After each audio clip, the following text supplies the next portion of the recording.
Carta al homicida de mi hijo. Esta carta es para ti, para el hombre que cegó la vida de mi hijo, de nuestro hijo, para el hombre que ha privado a una hermana de su único hermano, que ha agriado el tiempo que a mis padres les queda por vivir, que ha herido a Sergi, a Mariona, Judit, Irma, Jordi, Roger, María, Julia, Mireia, Olaya, Sira, Paula, Mónica, Alicia, Pau, que ha herido profundamente a unos jóvenes que siguen enviando mensajes a su gran amigo, mensajes sin respuesta. Tu osadía, tu temeridad, tu egoísmo, tu falta de respeto hacia todo aquel que no seas tú, han hecho desaparecer de un golpe de acelerador al compañero de clase, al alumno, al futuro profesor de historia, al futuro tío, al futuro padre. Esta carta es para ti. Cuando acabe de escribirla, rozaré con la yema de mi dedo índice el recuadro de la pantalla donde leo Twitter y esperaré, pacientemente, a que mis palabras se transformen en las ondas que llegan hasta la otra orilla de un estanque de aguas mansas cuando alguien lanza una piedra. Esperaré que mis palabras viajen hasta Galicia. No sé si mi carta llegará a tus manos, y no me importa. Será suficiente que sepas de su existencia, que sepas que la he escrito para tus oídos, que no para tus ojos, los mismos ojos con los que dijiste a la juez haber visto las señales de 70 kilómetros por hora y la señal de curva peligrosa, los mismos ojos que vieron una sombra, un animal al que debías esquivar. Te escucho declarando ante su señoría, impertérrito, mentira tras mentira, y que por eso invadiste el carril contrario, impactando como un misil contra la moto que conducía mi hijo ante la mirada horrorizada de su padre. Los mismos ojos que, según declaraste, vieron a mi hijo tumbado en el arcén de una carretera sin arcén, que no supieron ver a un padre desesperado buscando a un hijo que no encontraba. Saliste del coche y te alejaste todo lo que pudiste, tú y tus dos compañeros. Tú, un enfermero que no socorrió a un herido.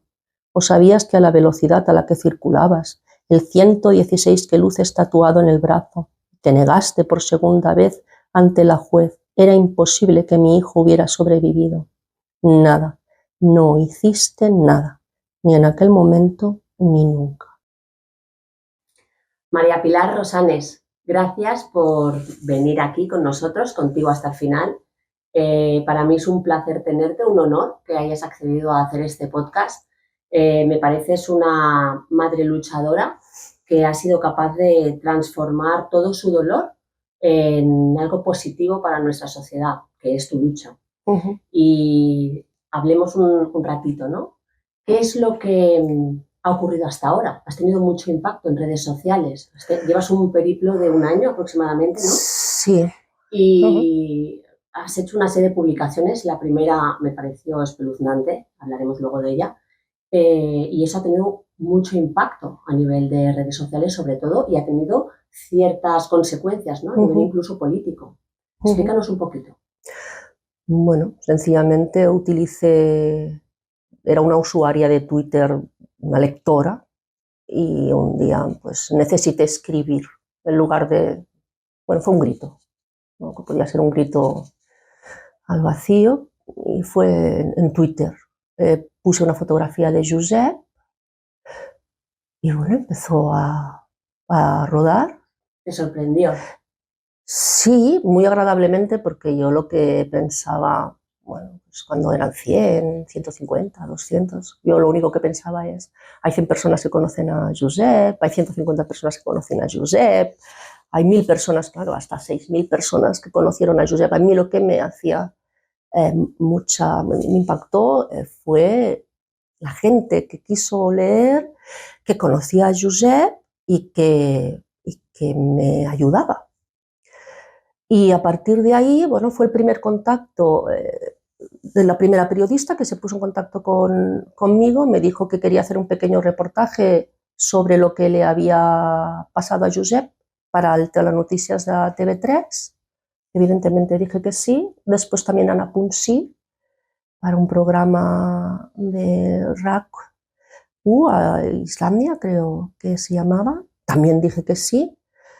Y bueno, a partir de allí empecé poco a poco a ir escribiendo pequeños relatos. ¿Tú en aquel momento ya sabías que eso podía llegar a traducirse en mejoras para la gente?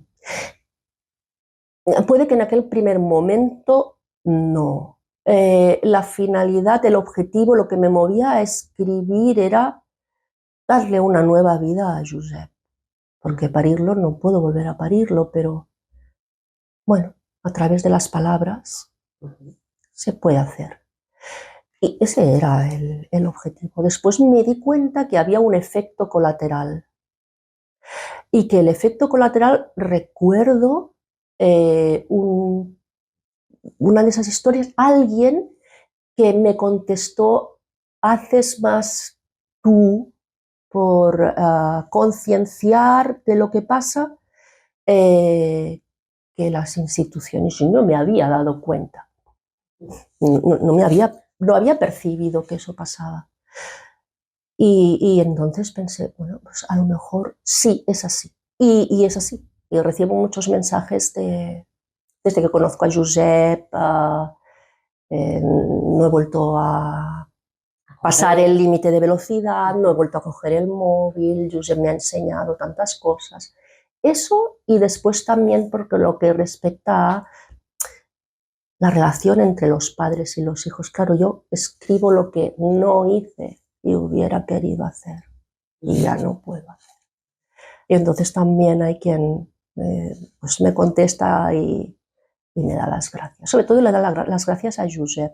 Yo estoy sorprendida, porque me dan las gracias a mí por explicarles la vida de mi hijo y por compartir la vida de mi hijo con él. Es una sensación extraña, porque soy yo la que está agradecida. Y entonces me paso el día diciendo, no, soy yo, a ti, a ti, a ti. Al final, evidentemente, eso ha supuesto para muchas personas, pues, muchas emociones positivas, ¿no? Y muchos cambios en su forma de conducir, como nos estás diciendo. Pero a nivel político, ¿ha habido algún tipo de movimiento? ¿En qué se ha traducido el periplo que llevas hasta hoy?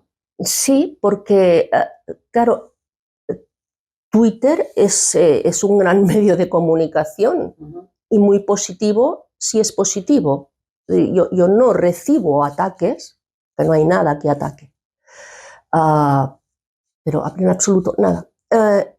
Y claro, también los políticos también tienen Twitter. Y entonces, con el primero que contacté fue con Ramón Tremosa, que había estado eurodiputado.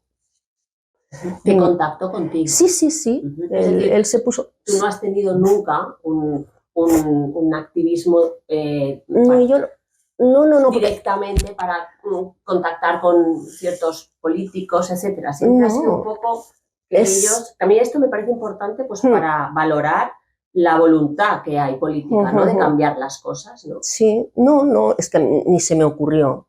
Supongo que como al resto de personas, los políticos son una entidad volátil, no sé dónde.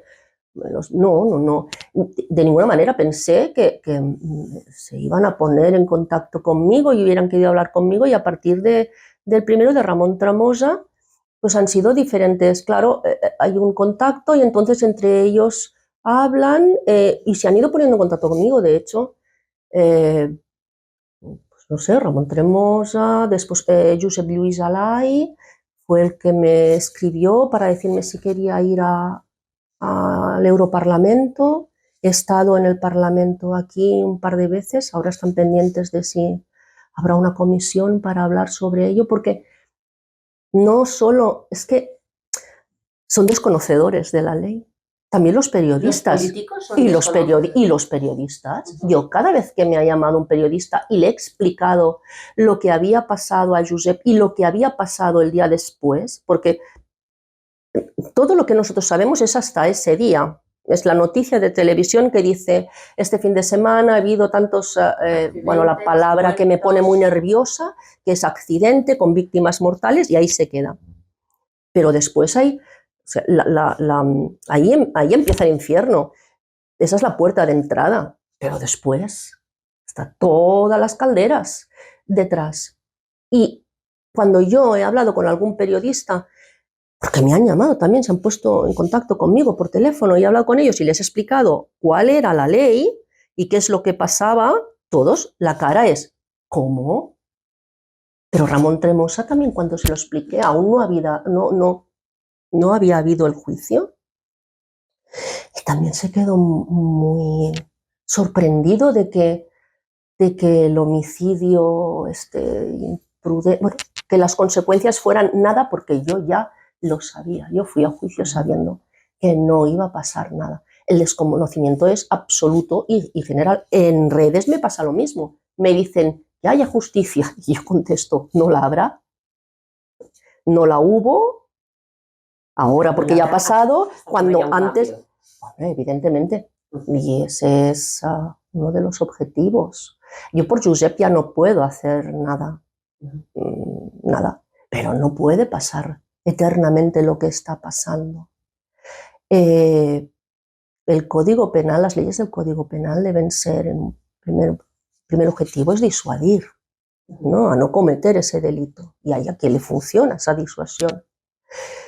Pero también hay una parte de la sociedad a la que no, digamos que están en el lado oscuro y no les disuade, pero entonces la otra función es la reparación. Y que aquí no hay ningún tipo de reparación, entonces no se puede cerrar nada, no podemos, no se puede hacer nada, arrastramos la condena siempre. Nosotros somos los que hemos recibido la condena. Pilar, para que haya cambios, ¿qué va primero? ¿El cambio legislativo, luego la gente se adapta a ese cambio? ¿O tiene que haber una revolución social, un cambio de conciencia, para que al final el Poder Legislativo diga, es el momento de hacer este cambio? ¿Cómo funciona y cómo debería funcionar? No lo sé, bueno, tampoco no tengo yo la respuesta, pero sí que es cierto que yo empecé a poner en mis tweets abajo, empecé a poner reforma de la 142 Código Penal, stop violencia. Era una manera de llamar la atención sobre la ley. A ver, normalmente los cambios vienen porque hay una gran cantidad de gente que los solicita. Ahora estoy pensando en lo que ahora ya tiene nombre, que es la violencia machista, ya tiene nombre, y que, si yo no estoy equivocada, empezó con el hecho horroroso de aquella violación múltiple en Pamplona, se conoce como los de la manada, y las mujeres empezaron a salir a calle, a manifestarse, y yo, al menos, yo, como individuo en esta sociedad, creo que fue la primera vez que me di cuenta de que algo estaba cambiando. Después hubo el movimiento Me Too y todo esto. Pero no está tan lejos, no están tan lejos sentencias del tipo como llevaba la falda corta, pues le pasó lo que le tuvo que pasar. Y tampoco no están tan lejos los consejos maternos de: si notas que alguien te sigue, su nombre, entra en la primera tienda, pide ayuda. Si pasa algo peor, no te muevas, es mejor esto que no que te maten. Huir de un profesor y no decir nada en casa. Esto no está tan lejos, pero para nada. Las mujeres de mi generación, esto y más, pero estaba normalizado. Como está normalizado que la gente, que los maten en una carretera, y está normalizado. Y la víctima y el victimario se ponen en el mismo lugar, al mismo nivel, porque claro, no lo quería hacer. Entonces, ¿tan víctima es el homicida de mi hijo como mi hijo? Pues no. No lo quería hacer, bien, pero pudo evitarlo y no lo evitó. Transgredió la ley. Las señales decían que no podía correr, que no podía ir a esa velocidad. Entonces, no sirve. que un hombre tenga la educación, lo hayan educado de manera que él crea que es un derecho, pues decirle algo, un piropo a una mujer por la calle o acercarse mucho o abrazarla porque tiene una categoría dentro jerárquica superior, no quiere decir que esté bien. Entonces ahora tiene consecuencias legales. Bueno, pues algo así debía pasar. Para eso, lo primero es que todo el mundo mire a través de mis ojos. Porque yo tampoco, nunca reflexioné sobre esto. ¿Crees que eso, te lo iba a preguntar, somos conscientes de lo que tenemos entre manos cuando cogemos un coche? No, no. ¿A qué lo podríamos equiparar? Y no lo hacemos. A ver, un coche es un arma. Un arma. Además, es que curiosamente en la 142 está los homicidios cometidos con vehículo a motor y los homicidios cometidos con arma de fuego, que es una de las cosas que también a mí me impactó, porque están en 2 párrafos, pues si una cosa fuera la otra, en la equivalencia. No nos damos cuenta. Yo siempre he sido muy respetuosa con todas las normas, soy incluso aburrida de tan respetuosa que soy. Bueno, también me educaron así, mi padre nunca pasó la velocidad, entonces, bueno, de alguna manera los valores se transmiten, es algo que se transmite, no se enseña, se transmite. Si tienes un padre que no aprieta nunca el acelerador hasta el suelo, pues lo acabas haciendo. Pero yo nunca pensé en que podía hacerle daño a alguien de fuera. O sea, yo pensé, cuando no corría, primero que es que no puedo, pero de 120 a 130 pensaba, uy, la multa, ¿vale? De acuerdo, la multa. Nada más. Pero no que yo pudiera hacerle daño. Yo no he vuelto a coger el coche. No he vuelto a conducir. No puedo. Pero sí se puede hacer mucho daño. De todas maneras, quiero hacer una distinción. Una cosa es un accidente. Y los accidentes existen. Y no se pueden evitar. Y entonces ahí sí que el homicida de la persona que ha recibido el daño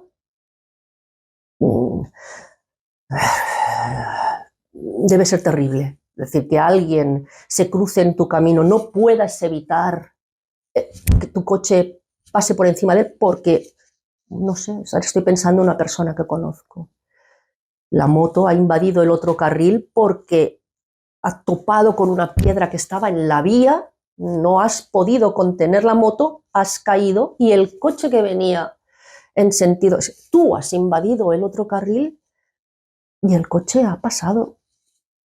Bueno, no quisiera yo ser esa persona tampoco. No ha podido evitarlo. Un accidente no se puede evitar. Un siniestro sí. Y es a eso a lo que me refiero. Tú le das siempre en tus tweets y en tus declaraciones mucha importancia a las palabras. Sí, claro. Hablas siempre de la importancia de las palabras. Sí, es que nuestro mundo está hecho con palabras. Lo que no tiene palabra no existe. No existe. Es lo primero que hacemos. Cuando vamos a tener un hijo o cuando alguien descubre una estrella, hay que ponerle nombre. Lo que no tiene nombre no es. Y nos hablas de homicidio vial.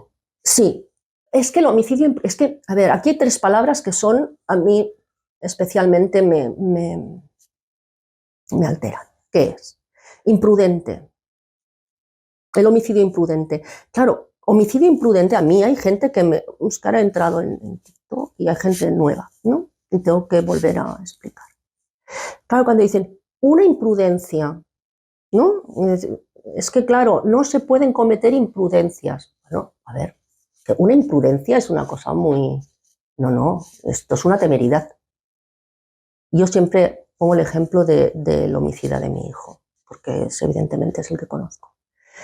Conducir en una carretera comarcal de Galicia, sin arcén, con casas habitadas a un lado y a otro de la carretera, con entradas y salidas de campos de cultivo, marcada a 90.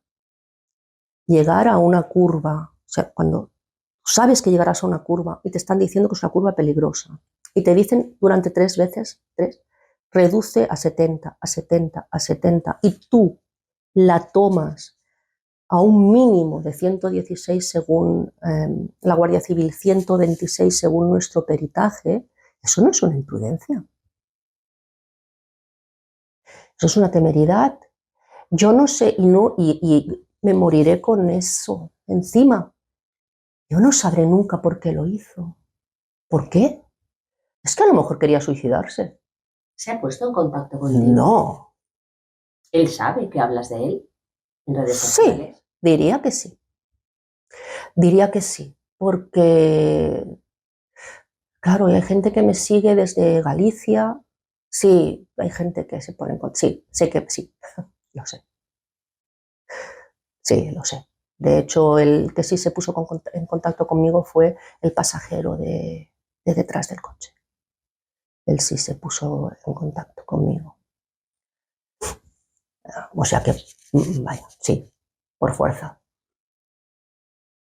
Pilar, ¿crees que la especialización de los jueces es importante para cambiar las cosas en materia de tráfico?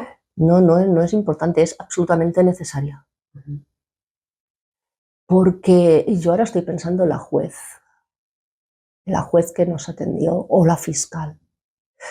La fiscal se supone que sí que estaba especializada, porque la fiscalía sí que existe, la fiscalía de tráfico. No sé si ella lo era porque estaba de baja la fiscal que nos tenía que haber atendido, no lo sé. Pero evidentemente aquel informe, aquel peritaje de la Guardia Civil, si no sabes conducir, si no conduces, si no sabes mecánica, si no sabes, no tienes ni idea. ¿Y qué opinas de la lentitud de los juzgados? Es que tendría que haber, de la misma manera, mira, antes me decías lo de la concienciación social y la presión que hace la sociedad. Al final acabamos siendo un voto, ¿no?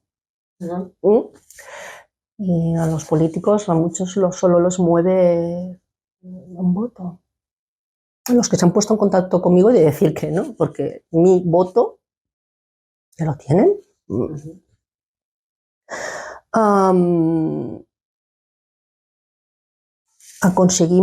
Consiguieron esa presión que hubiera juzgados de violencia de sexo. Bien, la policía, todas las policías también tienen una sección donde las mujeres abusadas o maltratadas van a un especial, policías que ya las atienden y que están especializados en eso, y van a un juzgado especializado donde recibirán al menos, mira, no sé si al final se hará justicia, pero al menos atención. Y lo que desconozco es si estos casos también tardan 2 y 3 y 4 y 5 años, no lo sé.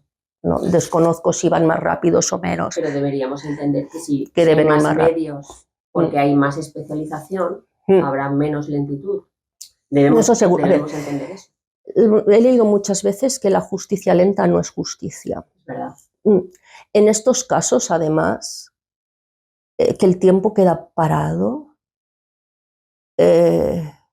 Para la familia es devastador. Sí, pero además, cuando hay un culpable y sabes que hay un culpable, supongo que debe. Es que, a ver, en otros delitos hay que investigar quién es el culpable.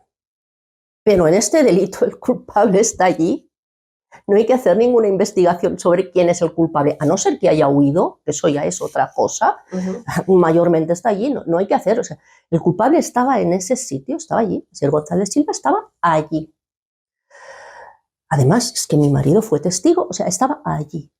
Entonces, cuando todo esto es tan lento, no podemos evitar pensar, está conduciendo, sigue llevando el coche. Puede ocasionar daño a otras personas. Claro, y además nada ha cambiado para él, nada. Josep no puede coger la moto, pero él puede continuar haciendo su vida. Y en mi caso, en nuestro caso aún, por lo que yo ahora sé, no fue muy lenta, porque estuvimos 2 años esperando solo.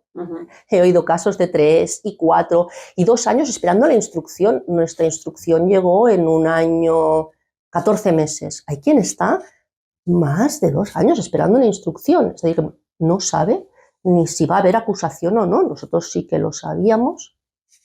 Al menos sabíamos que lo acusaban de homicidio imprudente grave, aunque después, 15 días antes del juicio, volviendo a la especialización de fiscales y jueces, la fiscal no debía tener ni idea y 15 días antes del juicio retiró esa denuncia y dijo que solo había conducción temeraria, lo que me hace pensar, solo hay 2 posibilidades. Una, no se había mirado nada, le cayó y dijo, estos los miro, los otros no los miro, que tengo mucho trabajo, o no tenía ni idea, porque su argumento es que como había una frenada, había querido evitar, había intentado y por tanto allí no había homicidio para nada.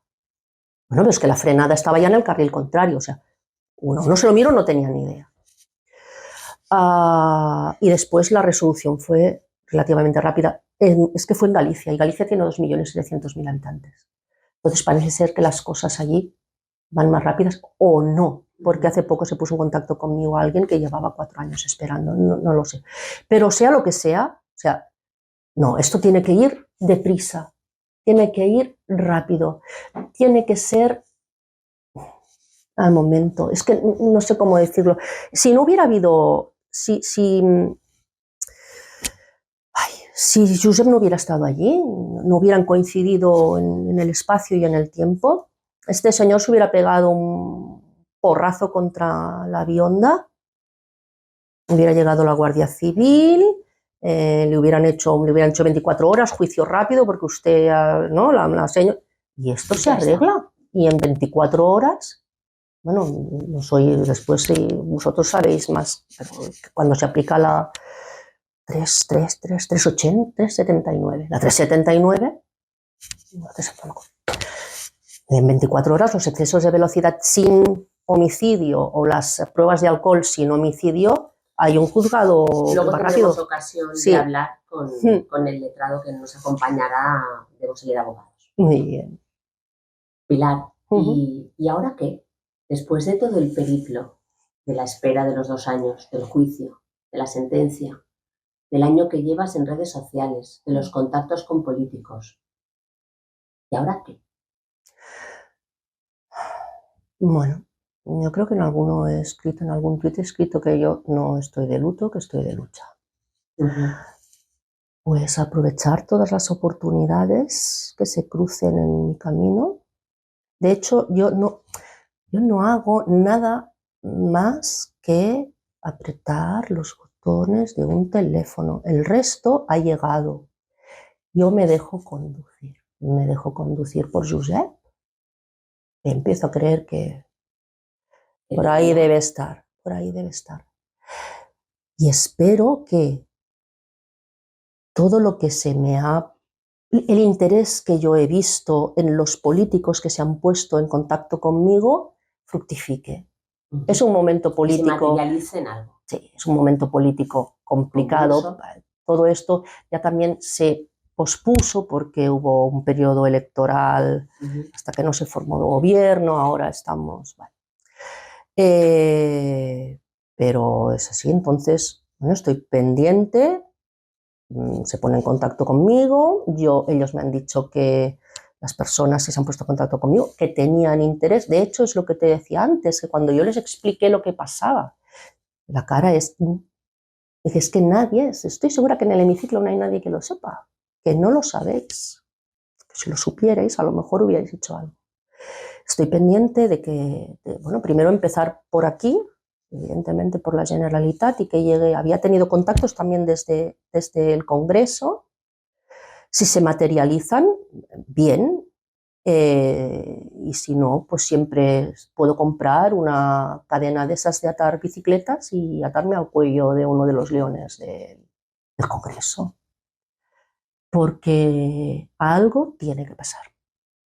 Josep no, es imposible, no puede haberle pasado esto a mi hijo por nada. Vale. No, por nada no puede ser. Por nada no. La vida de Josep era una vida maravillosa. una persona de las que hacen falta en este mundo. Lo quiere mucho, lo quería, bueno, yo no sabía cuál era la dimensión de lo importante que era para sus amigos. Continúa consiguiendo que haya gente que lo quiera, aunque no lo haya tenido físicamente nunca a su lado.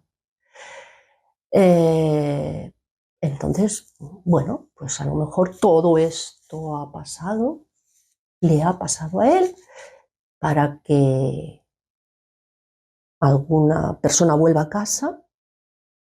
Espero que sea más de una persona pueda volver a casa para hacer reflexionar sobre lo que pasa, el culto a la velocidad, que lo hay, cada vez es más patente. Evidentemente hablo de velocidad porque no iba bebido la persona que atropelló a Josep. Yo espero que él me sobreviva. Josep debe sobrevivirme, porque los padres no debemos sobrevivir a los hijos. Será de otra manera, pero será, porque para eso estoy yo aquí. Yo he de desaparecer en el paso del tiempo y él no.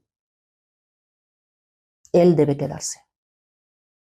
Pilar, tú has escrito una carta que hemos escuchado un poquito al inicio de este podcast hacia el homicida de tu hijo. Sí, lo hice en junio de este año. Uy, es que con el tiempo tengo problemas, creo que. Junio, exacto, en junio del 23. Sí, exacto. Yo te preguntaría, ya como última pregunta, ¿tú qué le dirías a tu hijo si estuviera aquí, si te escuchara? Aunque quizá, como has dicho antes, está detrás de todo lo que haces, ¿no? ¿Qué le diría yo? Ahora le preguntaría todo lo que no le pregunte, porque pensé que ella era mayor. Todo lo que no vi ni interferí, porque era mayor. Cuando son pequeños lo sabemos todo de nuestros hijos, todo. Y somos nosotros los que los fotografiamos constantemente. Después llega la adolescencia, se separan un poco y aquello por no interferir, y vuelan solos. Hay muchas cosas que no sabía demasiadas. Y ahora lo tendría aquí explicándomelo todo. Lo sé a través de las fotos. Me di cuenta de que todos mis recuerdos son de cuando él era pequeño. Y todas las historias que tengo completas son de cuando era pequeño. Las otras historias se explican a través de sus fotos. Pero yo ya no le preguntaba. No le pregunté. Ahora tengo muchas preguntas. Y evidentemente después no lo dejaría marchar. Muchas gracias, Pilar, por este podcast. De nada, a ti. Pilar, se incorpora con nosotros el jefe del Departamento Penal de Boseler Abogados, que es experto además en materia de tráfico. Bienvenido. Bueno, hola, buenos días, María Pilar. Hola, Mónica. Ya que le tenemos aquí, hemos hablado mucho de legislación y de los posibles cambios legislativos que se deberían de producir para que mejorara la legislación en materia de tráfico. A mí me gustaría preguntarle a Daniel en qué estado está hoy esa legislación y qué es lo que se está proponiendo gracias en parte a la ayuda de Pilar. La lucha de Pilar lo que ha provocado es que se genere ese debate totalmente necesario en cuanto a la punidad del exceso de velocidad. Yo creo que antes de debatir se tiene que saber de dónde estamos. Y fue en el año 2007 cuando se introdujo el delito de velocidad excesiva, punible, ¿no? Y han pasado 15 años y no ha habido ningún solo debate, ninguna sola modificación al respecto de esa velocidad punible. Han habido otras luchas desde entonces de gente parecida a Pilar que han introducido cambios en materia de seguridad vial como la omisión del deber de socorro, como la conducción temeraria. Y sin duda llama la atención que tengan que ser iniciativas privadas con desgracias las que tengan que acudir a los poderes públicos para que primero generen ese debate un debate que es un debate de la sociedad, porque es el poder legislativo los que los debaten para que introduzcan mejoras y acorde a la sociedad. Yo creo que ese es el principal problema. Porque, ¿qué es lo que está ocurriendo en otros países europeos?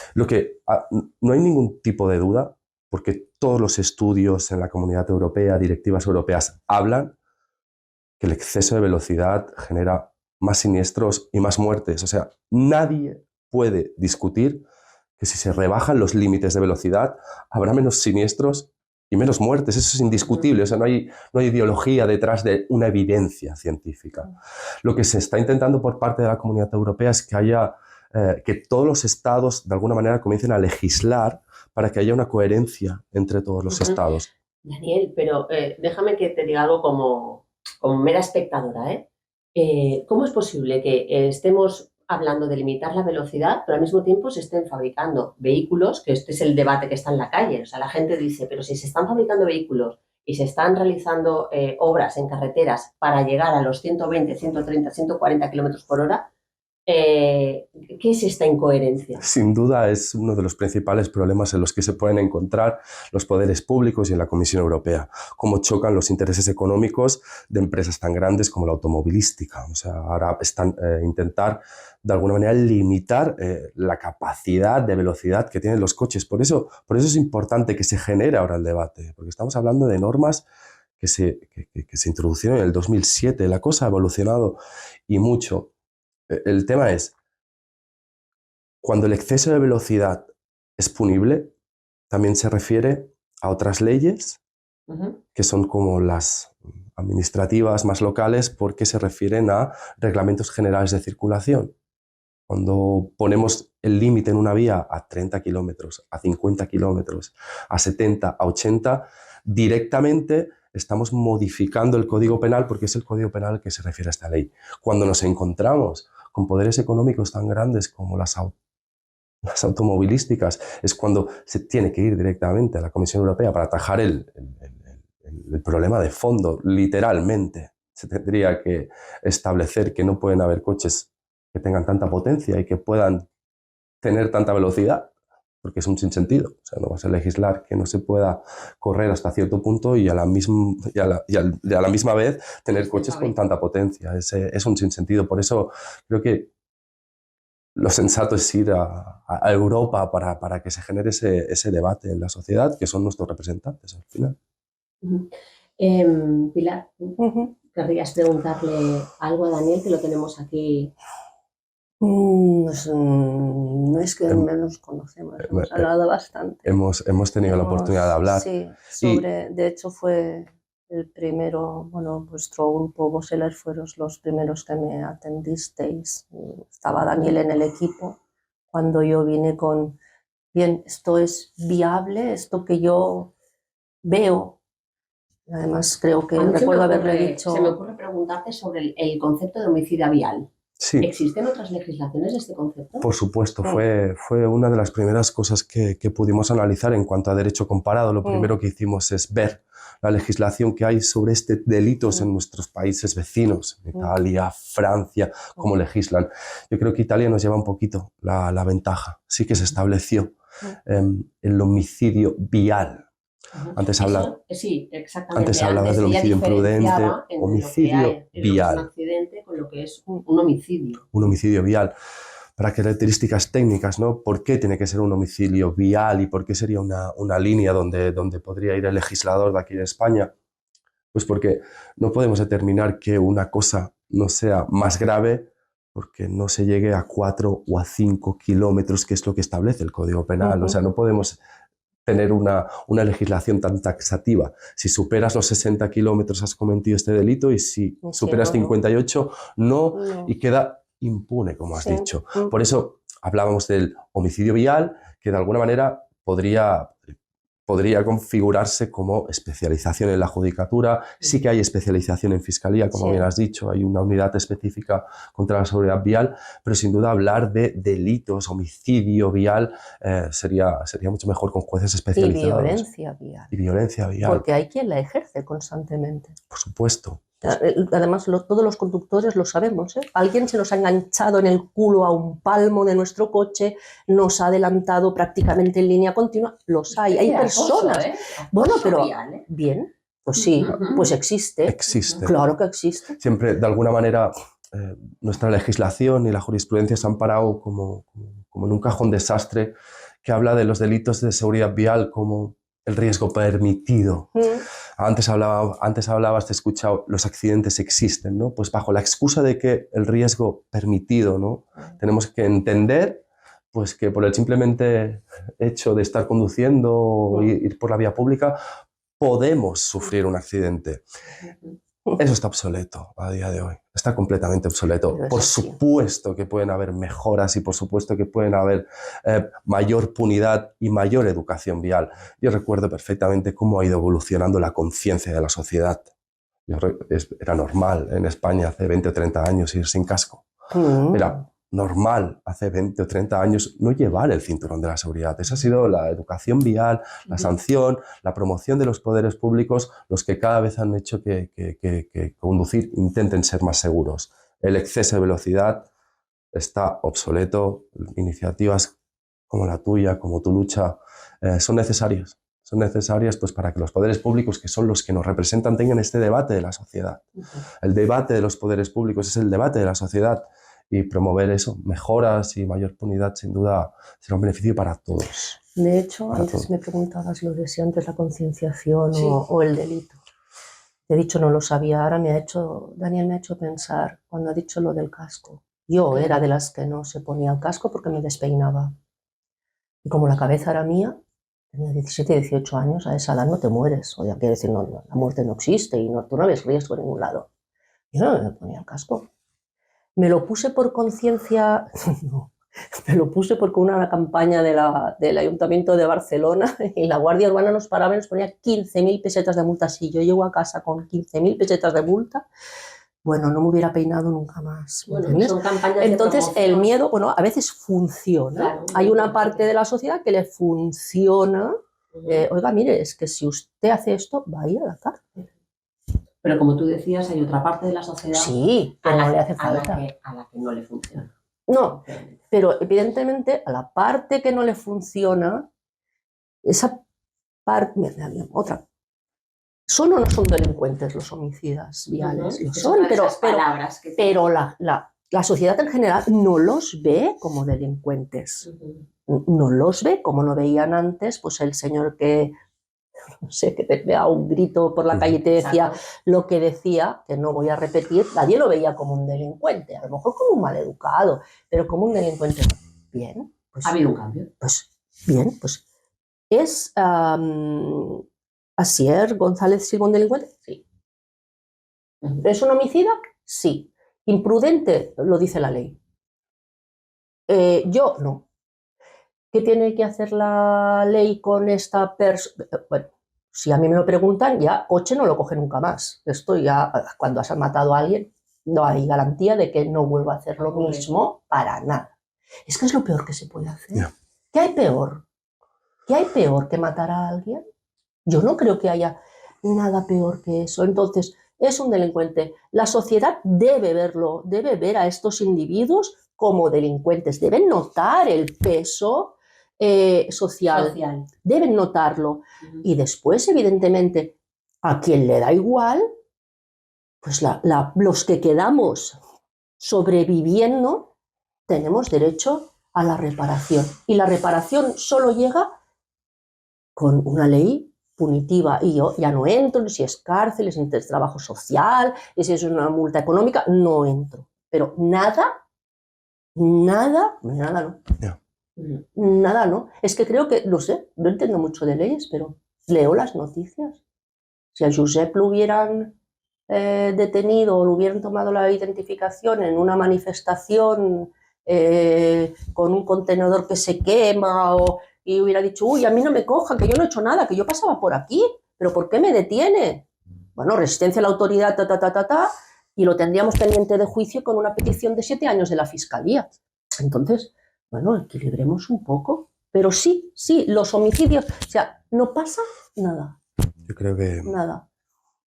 por experiencia, ¿no? Por ver cómo han sido todas las reformas legislativas desde el año 97 hasta el 2019 en materia de seguridad vial, yo creo que la lucha de María Pilar tiene mucho sentido y como crítica a los poderes políticos no es necesario que alguien que haya sufrido una pérdida como María Pilar utilice el altavoz para que les haga ver y abrir los ojos y modifiquen la ley. No debería. No debería ser así. Ha tenido que ser pues, personas como María Pilar, que ha sufrido la pérdida que ha sufrido, la que sea el altavoz y la que haga moverse a todos los poderes públicos para legislar mejor. Iniciativas como las de María Pilar, insisto, iniciativas privadas, por desgracias, con otros siniestros, con otras características diferentes, han provocado la aprobación y la legislación de delitos como la omisión del deber de socorro, como la conducción temeraria. Eso ha sido por iniciativas de siniestros parecidos, de gente que ha perdido familiares directos en la carretera. Pues ya está bien, creo que deberían llevar un poquito a la delantera y no esperar a que hayan más muertes. Más muertes. Hace tiempo que se pide, porque, a ver, hay asociaciones que han ido haciéndolo. Lo que sí que creo que hay algo que no hicieron, y es poner nombre y apellidos a alguien, a una persona. No se empatiza con los números, no empatizas con el número con 100 víctimas o 200 víctimas, pero empatizas con una persona. Y entonces Josep tiene nombre, tiene apellidos, es él, sonríe, canta. Creo que ya sabe más, mucho más la gente que sigue sus aventuras en Twitter que mi familia. Campañas realmente desafortunadas de la Dirección General de Tráfico, realmente desafortunadas. Creo que insultantes. Parte de esta legislación y de esta promoción lo que tendría que poner en primer lugar es a las víctimas y a quien se corresponde a las víctimas, ¿no? Pero nadie viene a decirnos nada. Es un sistema garantista el derecho penal español, sí, que lo sé. Literalmente da más garantías al encausado, al investigado, al delincuente, al culpable, porque es así.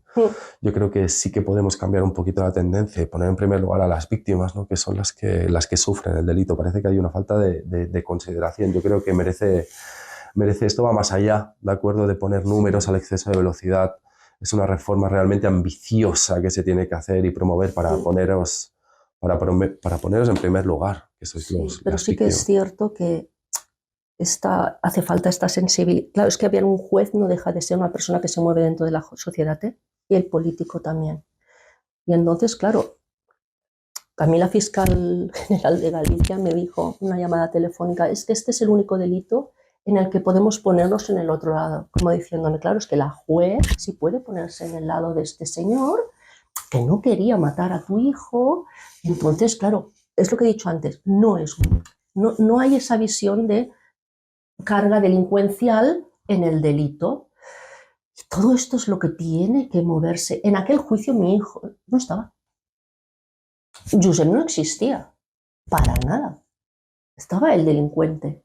Pero Josep allí nunca se valoró en lo que significaba la pérdida de la vida de mi hijo. Para nada. Eso es terrible. Cuando después hay juicios, vosotros lo debéis saber, que sí que se valora lo que vale el banco que se ha quemado, el árbol que se ha tirado al suelo, la reparación del cristal. Entonces todas esas cosas tienen valor, pero la vida de un chaval de 20 años no. Y todo esto sí tiene que cambiar. Bueno, a mí me dio fue una bofetada desde el otro lado que estaba, estaba en el otro lado. Y me di mucha vergüenza. Pilar, queremos desde aquí pues manifestarte, ya que ya lo sabes, nuestro apoyo, nuestra promesa de acompañarte, de seguirte, bueno, de apoyarte. La habéis cumplido. Y seguiremos, y por lo tanto, mucho ánimo en este camino en el que no estás sola. No, y bueno, es que de hecho, antes de todo esto yo explicaba que andaba encima de una cinta de gimnasio, o sea, andaba y no iba a ningún sitio. Bueno, ahora sí. Tenemos un objetivo común, exacto, claro. Claro que sí. Común. Contigo hasta el final. Contigo hasta el final. Bueno, y además, cuando lo consigamos, le vamos a montar una fiesta a Josep. Eso seguro. Seguro que sí. Gracias Gracias a vosotros.